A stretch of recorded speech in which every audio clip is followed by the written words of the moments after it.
Welcome friends to our YouTube channel IAS Yatra. Today we will discussing about the Pradhan Mantri Matra Vandana Yojana, which is most important topic for UPSC, CSC mains and prelims. I am Ashish, and if you are new on my channel, please subscribe and like and share more and more, and please click on the bell icon for further notifications and videos. So starting this topic, Pradhan Mantri Matra Vandana Yojana, what to study for prelims and mains. I am discussing this fact previously. Context: as per a survey, the PMMVY has been able to reach less than a third of the eligible beneficiaries. And key concerns: what is the key concerns? The scheme has failed to reach at least 49% of all mothers who would have delivered their first child, an estimated total of 123 lakh for 2017 according to researchers. Given the stipulated condition, the scheme brings under its ambit 23% of all births and pays full benefits to a mere 14% of all births, which was at 270.5 lakh for 2017. Only 66% of pregnant women and 69% of nursing women knew about the scheme. This is the big shortcoming. Only 8% of women and 23% of nursing mothers received some benefits. सांस ले लूं.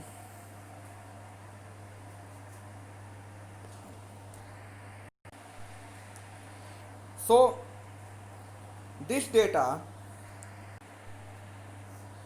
this data show that there is a multiple shortcomings in the implementation of the scheme. What is the hurdles in implementation? An application form of about 23 pages. There is a big application form, a slew of documents such as mother child protection card, Aadhaar card, husband Aadhaar card, lots of documents to get the scheme by all the mothers. The requirement to produce the husband Aadhaar card results in excluding women who may be living with men they are not married to, single mothers, and those who may be staying at their natal home. There is big need to correction in this scheme. Women must also have the address of their marital home on their Aadhaar card, which often results newlyweds being either left out or forced to go from door to door when pregnant and needing rest and care. About PMMVY, Pradhan Mantri Matra Vandana Yojana is a maternity benefit and welfare scheme, and erstwhile Indira Gandhi Matritva Sahyog Yojana, the IGMSY, was launched in 2010. The scheme is a conditional cash transfer for pregnant women and lactating women. It provides a partial wage compensation to women for a wage loss and during childbirth and childcare to provide conditions for safe delivery and good nutrition and feeding practices. They receive a cash benefit of 5,000 in 3 installments of fulfilling the respective. What is the condition? Early registration of pregnancy, antenatal checkup, registration of the birth of the child, and completion of first cycle of vaccination for the first living child of the family. The eligible beneficiaries also receive cash incentive under Janani Suraksha Yojana, thus on an average woman gets rupees 6,000. Exceptions. What is the exceptions? The maternity benefits are available to all pregnant women and lactating mothers except those in regular employment with the central government and state government or public sector undertaking, or those who are in receipt of similar benefits under any law for the time being in force. This is the important fact for prelims and mains. Funding. The scheme is a centrally sponsored scheme under which cost sharing ratio between the center and the state and UTs with legislature is 60-40, while for northeastern states and 3 Himalayan states it is 90-10, 90:10. It is 100% central assistance for union territories without legislature. Need for special attention. What is the need?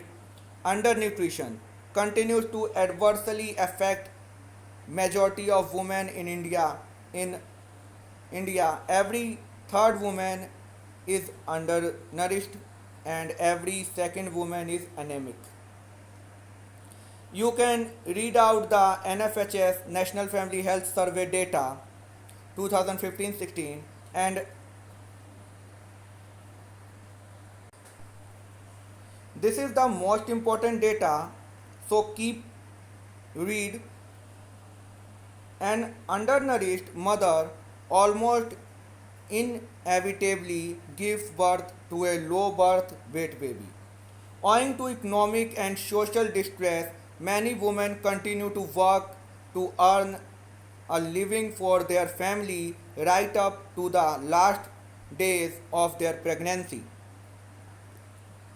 They resume working soon after childbirth, even though their bodies might not permit it, thus preventing their bodies from fully recovering on one hand and also impeding their ability to exclusively breastfeed their young infant in the first 6 months.